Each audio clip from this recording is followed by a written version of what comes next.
देखिए, अध्याय 6 के ऑब्जेक्टिव टाइप क्वेश्चन है ये।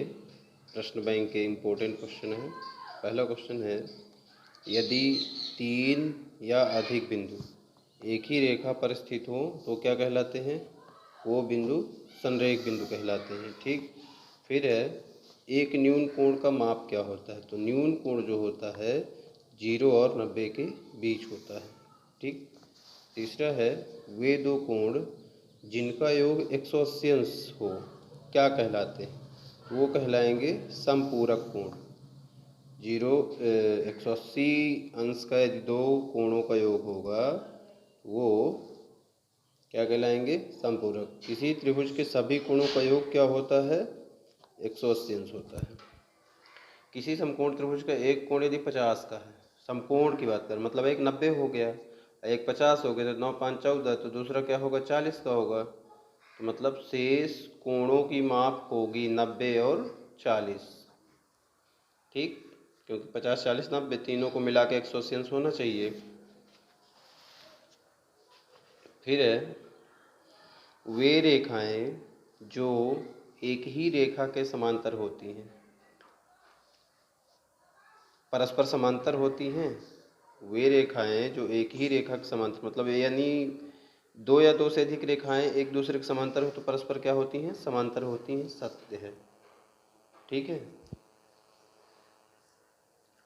दूसरा क्वेश्चन है, यदि दो रेखाएं परस्पर प्रतिच्छेद करें तो शीर्षाभिमुख कोण बराबर होते हैं? हाँ, बराबर होते हैं। सत्य है। यदि किसी त्रिभुज की एक भुजा को बढ़ाया जाए तो इस प्रकार बना कोण बहिष्कोण अपने दोनों अंतः अभिमुख कोणों के योग से अधिक होता है?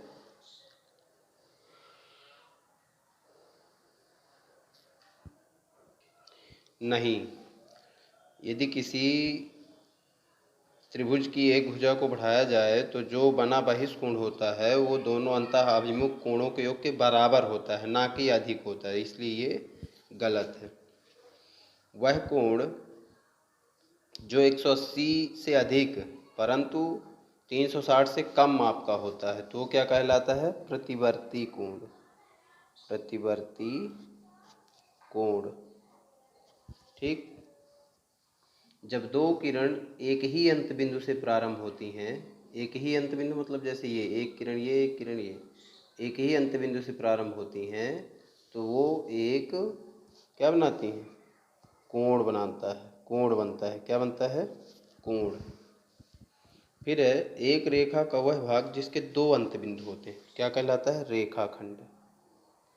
रेखाखंड। ठीक। रेखा का वह भाग जिसका एक अंत बिंदु हो क्या कहलाता है? किरण कहलाता है।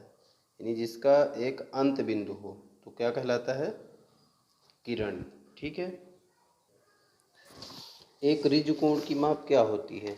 तो ऋजु कोण की माप होती है 180 डिग्री।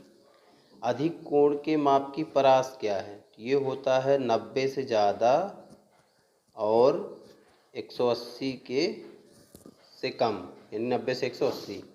एक समकोण की माप क्या होती है? वो होती है 90 डिग्री। ठीक है। फिर है क्वेश्चन नंबर 5, यदि आकृति में पी क्यू आर की भुजाओं क्यू पी और ओ को क्रमशः बिंदु एस तथा टी तक बढ़ाया गया है तो S P R 135, P Q T 110, तो पी आर क्यू कितना होगा? तो देखो इस क्वेश्चन को, इसमें हमें सबसे पहले क्या निकालना है? पी आर क्यू निकालना है। P R Q. ठीक है। तो इसके लिए हम इस एंगल को बस निकाल लें। ये कैसे आएगा? यदि हम इन दोनों को प्लस करें, किन दोनों को? इसको angle P Q T plus कर दें किसको? पी क्यू आर को, तो कितना मिल जाएगा? 180 डिग्री। किससे? रैखिक युग्म से। ठीक है। तो यहाँ पे पी क्यू टी कितना दिया है? 110 दिया है। पी क्यू आर अपने को नहीं दिया है, बराबर 180। तो पी क्यू आर हो जाएगा 180 में से 110 घटा दो, कितना आ जाएगा 70 डिग्री। ये क्या आ गया अपना, ये आ गया है पी क्यू आर, ये आ गया अपना 70 डिग्री। अब हम जानते हैं जो बहिष्कोण होता है वो अपने अंतः अभिमुख कोणों के योग के बराबर होता है, ठीक है। तो यहाँ पर हम लोग लिखेंगे त्रिभुज पी क्यू आर में, त्रिभुज पी क्यू आर में बहिष्कोण जो होता है, बहिष्कोण बराबर होता है अंतः अभिमुख कोणों का योग, अंतः अभिमुख कोणों का योग।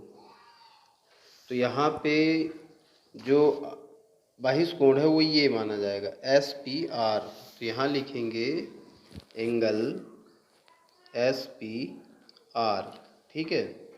और ये हो गए एस पी आर के बाद ये हो गए दोनों अंतः कोण, ये और ये। तो ये हो जाएगा पी आर क्यू और ये होगा पी क्यू आर, ठीक।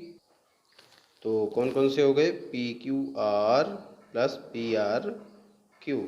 वैल्यू रख देना है, ठीक है। एस पी क्यू टी और एस पी आर जो है, एस पी आर 135 है और पी क्यू आर 70 है, ठीक। तो यहाँ पर एस पी आर जो है, एस पी आर दिया हुआ है 135 बराबर पी क्यू आर दिया है, पी क्यू आर अभी फाइंड किए थे, कितना फाइंड किए हैं 70 degree. P R Q find करना है, पी आर क्यू नहीं दिया है। तो 135 में से 70 को माइनस कर दो, तो पी आर क्यू फाइंड हो जाएगा। तो पी आर क्यू कितना आ जाएगा, घटा दो, 15 में 7 गया 8 और ये क्या बन गया 2, 12 में 7 गया 5, तो 58 डिग्री, ठीक है। क्वेश्चन नंबर 7वां है, दी गई आकृति में ए बी समांतर सी डी तथा सी डी समांतर डी ई एफ है, तो बाई समांतर जेड, बाई रेशियो जेड बराबर 3:7, तो एक्स का मान ज्ञात कीजिए। तो देखो बहुत सारा क्वेश्चन है, इसमें हमें दिया क्या है एक्स बाई, यदि हम इनका सम करेंगे तो 180 मिलेगा, लेकिन यहाँ पे बाई तो मिल जाएगा लेकिन एक्स नहीं दिया। तो यहाँ पे देखो एक्स और जेड आपस में क्या है, बराबर है। एक्स और जेड बराबर है किससे, एकांतर कोण से, ठीक है। तो यहाँ पे हम बाई रेशियो जो जेड है इनको मान लेंगे बाई बराबर 3 के, जेड बराबर 7 के, ठीक।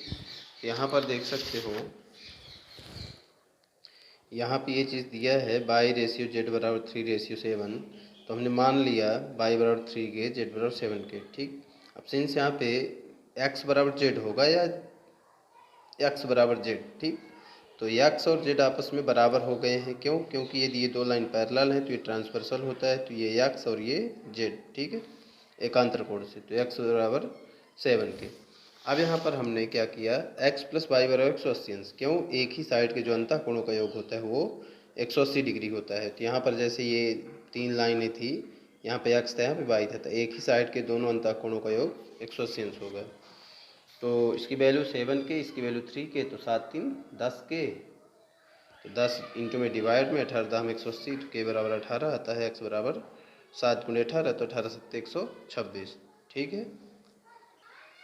8वां नंबर क्वेश्चन है, दी गई आकृति में पी क्यू आर बराबर पी आर क्यू है, तो सिद्ध कीजिए P Q S equal to P R T.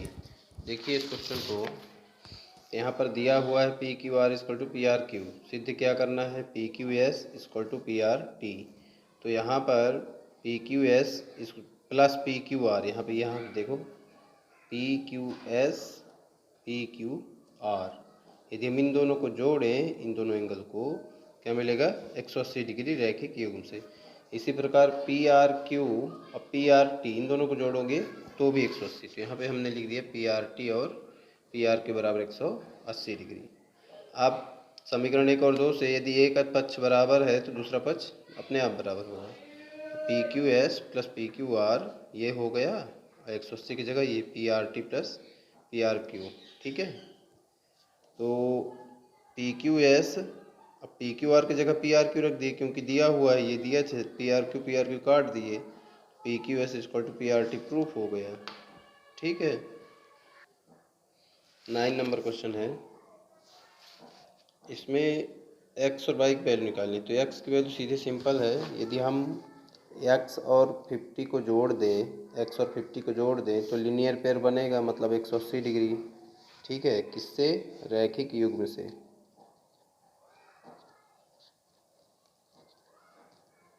ठीक है, रैखिक युग्म से। तो यहाँ पर 50 को इधर भेजोगे तो 180 में से 50 घटा दो तो एक्स आ जाएगा 130, तो एक्स आ गया।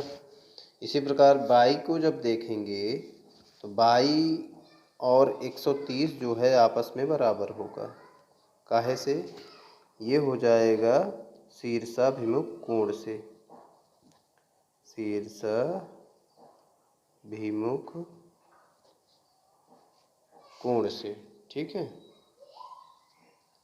हो गया आंसर। लास्ट क्वेश्चन है, question number 10। Angle X Y Z equal to 64 और एक्स बाई को बिंदु पी तक बढ़ाया गया है।